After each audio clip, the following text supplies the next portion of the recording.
Hello everyone, today I'm going to be taking a look at more models for the Yoroni in Conquest, the Last Argument of Kings by Bellum Games, and this time I'm doing some paper folding with the Origami Warriors.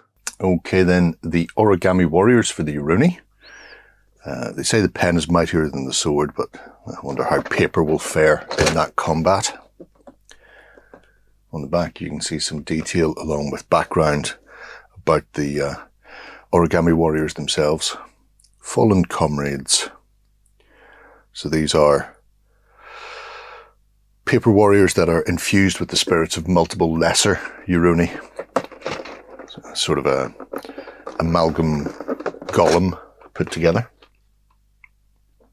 We have inside the box our bases, and then we have two sprues, our instructions and our cards.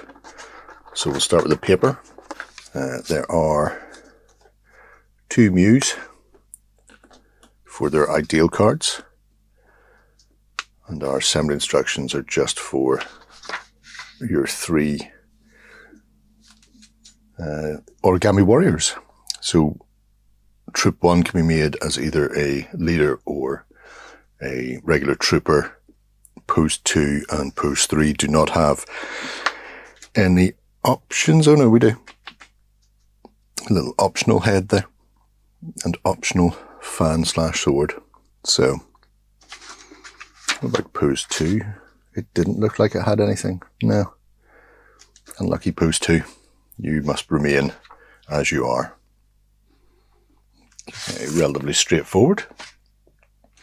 Sprue wise, we have our main sprue,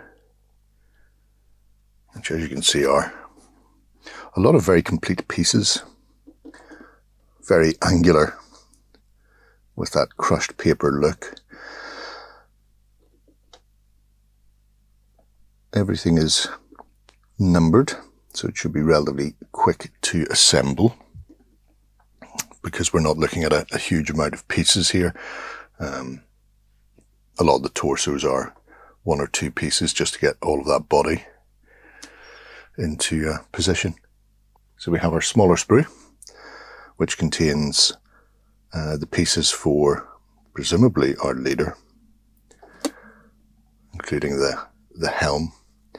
It's an unusual look because there's detail in there in the folds and detail in the texture, the creasing, but obviously because they are just paper, there's not a mass amount of intricate armor pieces or weapons, that sort of thing. But let's get them built up and see how they come across. Okay, so we're back and we're built. Relatively simple for most of them. This is one of our little warriors with fan out.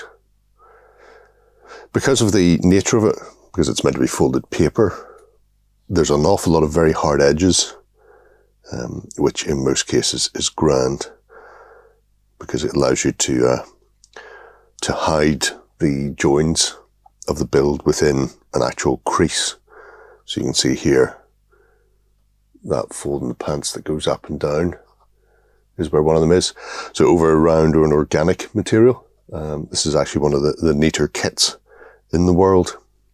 As you can see, it has that samurai-like helmet on, all that folded paper, carrying a bamboo sword, which is quite cute as well.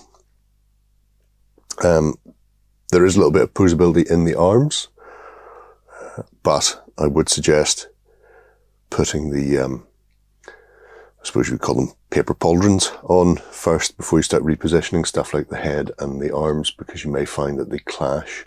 It's not bad on this model, but on some of the other ones it is.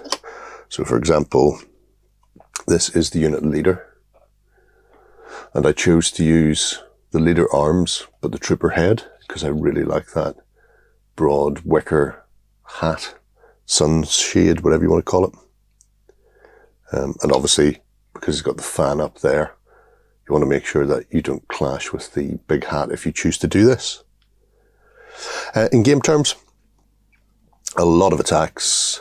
I think they've got 5 attacks each. They've got a very low clash though. Their clash is only 2, so out of all of those attacks, only a handful will hit.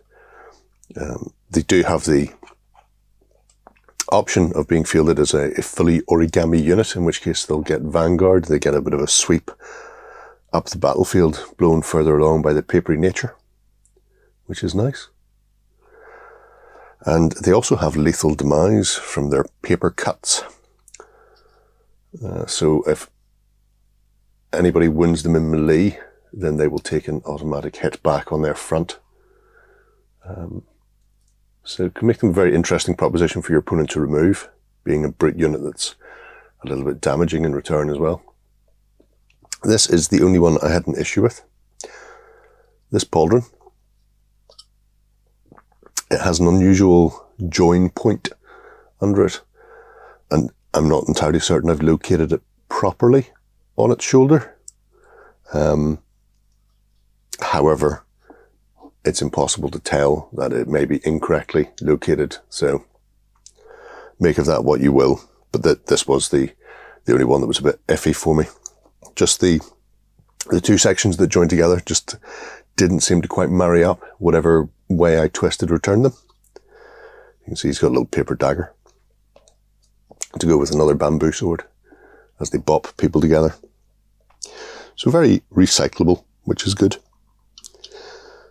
The figures themselves then are roughly 50mm to eye level, if they had eyes. And as you can see, they have a distinct look, which is perfect for your Yoroni. These are the paper manifestations of many demons who are without form, I think. But yeah, terrific looking set and very individual, very unique, specifically to Conquest. So there we have it. A really unique force for the tabletop, as you might imagine. Obviously, their modularity means that they slip in there with those other units in the Yoroni, so they can be a really interesting little addition to a regiment. But if you fancy giving somebody death by 1,000 paper cuts, you can field them as a solid unit themselves, in which case they have that retaliatory hit when people attack them, and also they get Vanguard. So they have a potential when they come on as reinforcements to be blown further up the table with their paper boat goodness. But yeah, really nice figures, really unique. You'll not see something like this on many tables. So definitely want to check out if you're into the Yoroni. Let me know your thoughts below. Bye-bye. Go ahead and check out our other content on screen now. And while you're at it, why not hit subscribe and remember to ding our dong. Go on, you know you want to click it. Go on.